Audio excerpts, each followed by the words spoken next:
to the Polgar Chess University. In this lesson, I'd like to share with you some interesting examples on situations of intermediate moves as well as on defense and critical positions. Here we go. This is a game between Vtachnik and Grunberg, played a number of years ago in 1980. It's a pretty normal position from the English opening. Black chose to capture the knight on c3 in the hopes to ruin White's pawn structure. Obviously, if White recaptures, White will have isolated double pawns on the queen side. And here is an important moment that don't always assume that your opponent will make the most natural move. If White would recapture after d5, indeed, Black's position would be pretty nice. However, in our game, after bishop takes on c3, that wasn't White's only choice. White has a much better move, namely to first advance the c-pawn to c5, gaining time with this in-between move, attacking the black queen, and most importantly, blockading key squares in the position on d6 and b6. The black queen moved to a7, which is of course not a very attractive square for a queen, and only now the pawn recaptured. It is true that White's pawn structure has been diminished. However, that very c5 pawn actually is a lot more effective than if it would be in its natural normal square on b2. At the moment, it prevents Black from playing d5 because that would of course allow en passant. If Black doesn't rush, the White bishop may arrive to c7 and then to b6, and then Black will have a real hard time in getting out of the bind and chasing out that White bishop from b6. Can you imagine a scenario if the White bishop arrives to b6 and the black queen is forced to go to b8? Oh my, that black rook in the corner and bishop on c8 would be really miserable. Therefore, Black didn't have much of an option but to try to free up his bishop while there is still an opportunity, and therefore played b6. And now came bishop to d6, another intermediate move, rook d8, and pawn takes, queen takes. So at the moment, White is blockading the d-pawn, but the queen came back to life a little bit. Now this is one of those situations, if Black would get the time and play, for example, knight e8 and chase the bishop away and then play d5 and develop his bishop from c8, eventually they'd have a decent position. Strategically, indeed, White still has two isolated pawns.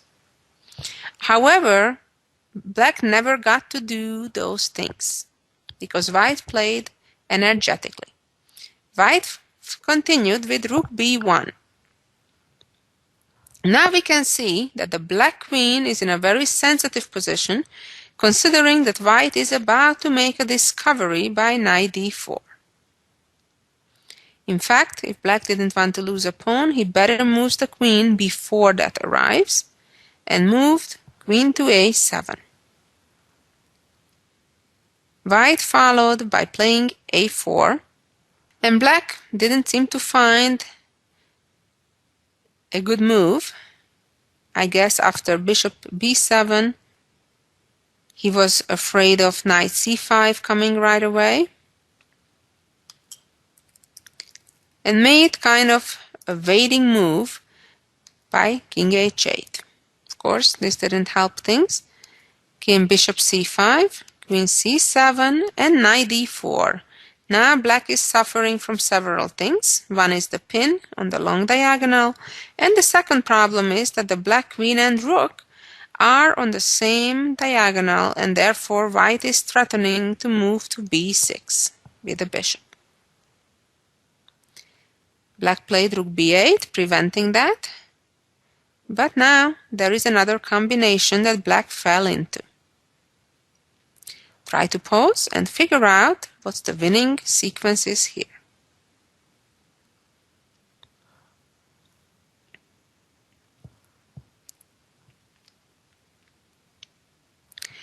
The key move is bishop d6, a very brilliant move.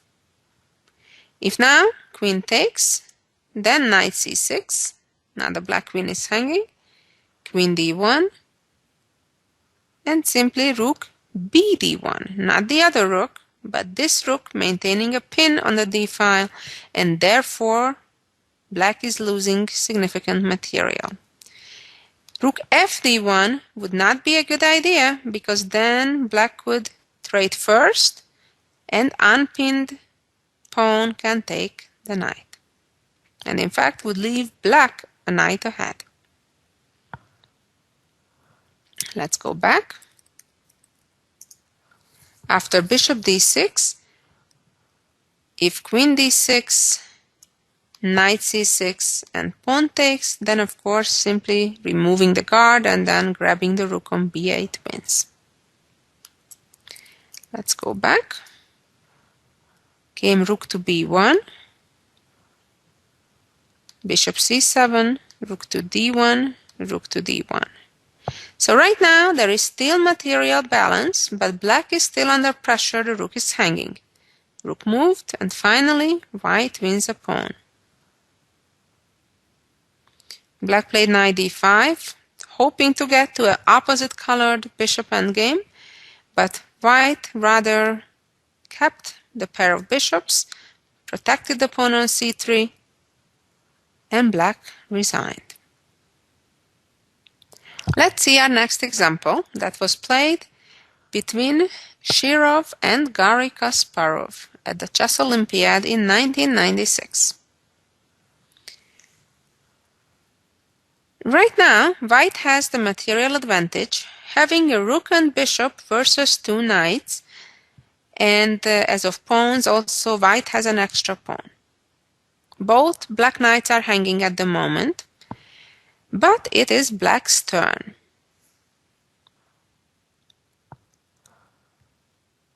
The most obvious moves in this position, that is to give a check with one of the knights on f3, are not the correct choices. Let's see why. If, for example, the knight from h4 gives the check, king h1, and then black would try to continue the attack with queen e4, creating threat of double checks, white would have a rescuing move by playing queen g2. Or, if trying with the other knight to check first, then the king would go to f1, and again white would maintain the advantage. The move that Shirov overlooked was a quiet move, namely that black can turn around the order of moves and move the queen to e4 first. Now, it's quite clear that the queen cannot capture the knight on h4 because of the upcoming fork with the knight.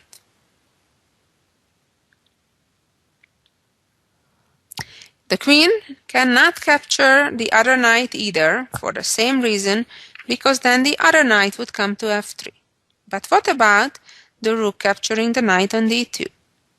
Well, then the plan is check, and now check first, then capturing the queen, then capturing the rook. As you can see, everything goes with nice tempo with checks.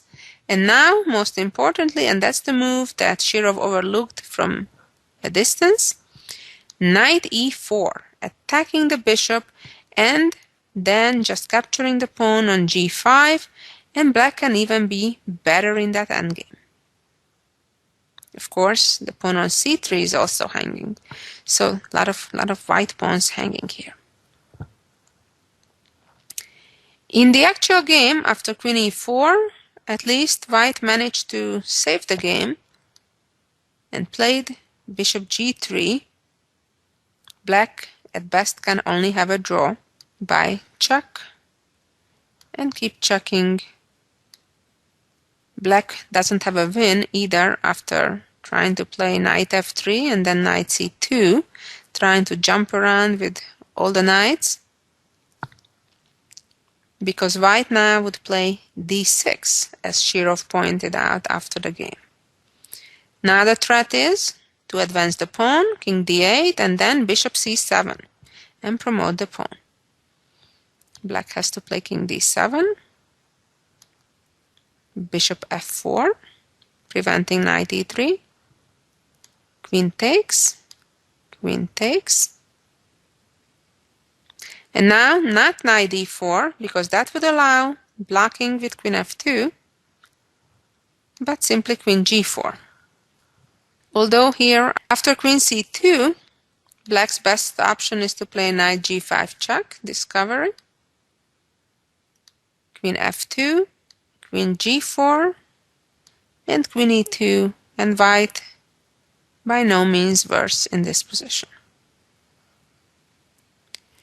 So it's probably best for black to repeat moves earlier when they could. Let's see another game of Bobby Fischer's. Here we go. In this position, Bobby has already sacrificed the pawn earlier in the game. However, black had to pay the price for it. Their king never got to castle. This is action time. It's obvious that white has compensation for the pawn being active and also in the difference of the king's safety. However, black only needs one more move to indeed castle and be safe. So if white misses this opportunity, he may be stuck being a pawn down. Here is what Bobby Fischer did. He traded the bishop for the knight.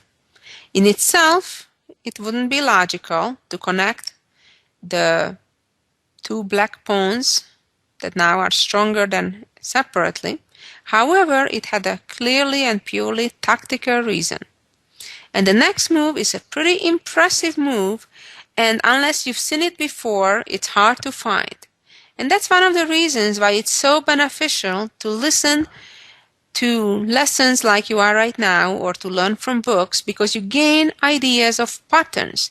After all, chess is, in order to play good chess, is knowing patterns, and then the more you know, the more likely it is that you can recognize one of your opportunities that already other masters or grandmasters invented before you. It's a lot harder to invent something from scratch when you've never seen it before.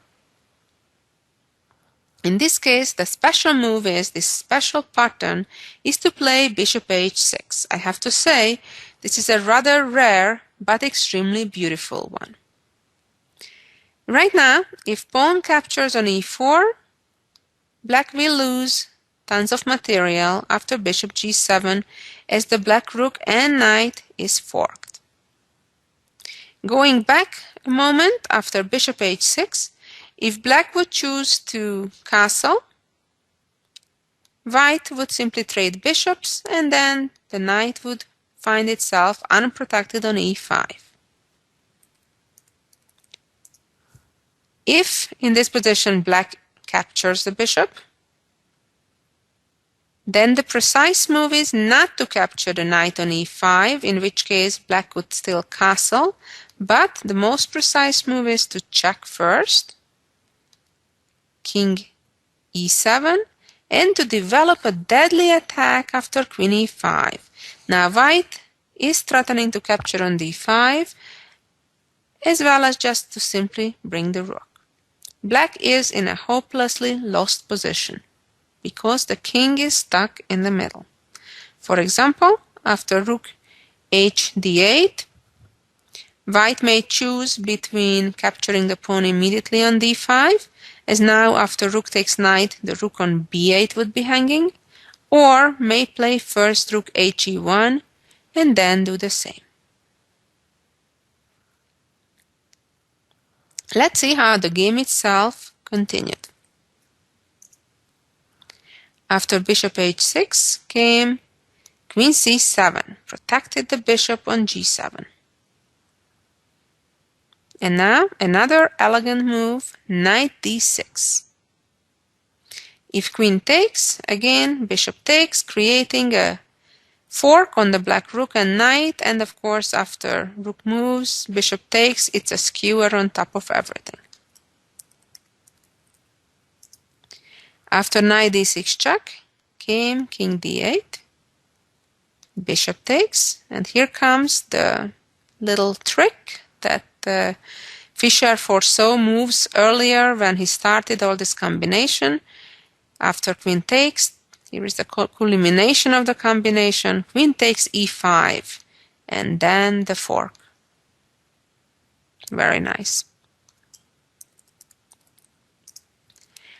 And let's go back.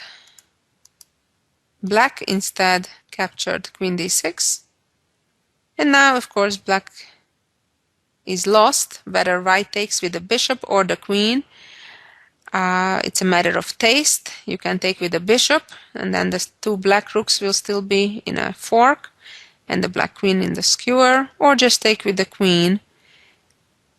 Kind of win easily as well, and that was Bobby Fischer's choice. Let's see our next example, which is yet another game of Bobby Fischer. In this game, he is the one that's being under attack. His opponent is the one that sacrificed the knight in order to gain advantage in development, and with his next move, queen f7, immediately creates some deadly looking threats on g8. What should Bobby Fischer do? If the c6 knight would try to move to e7, the bishop would just capture it. If the black knight would move to f6, that would allow queen takes bishop, and that would end in checkmate the move after. Luckily here for black, black has an intermediate move, which is very, very crucial, and that is to first play queen c5 check. Why is this important?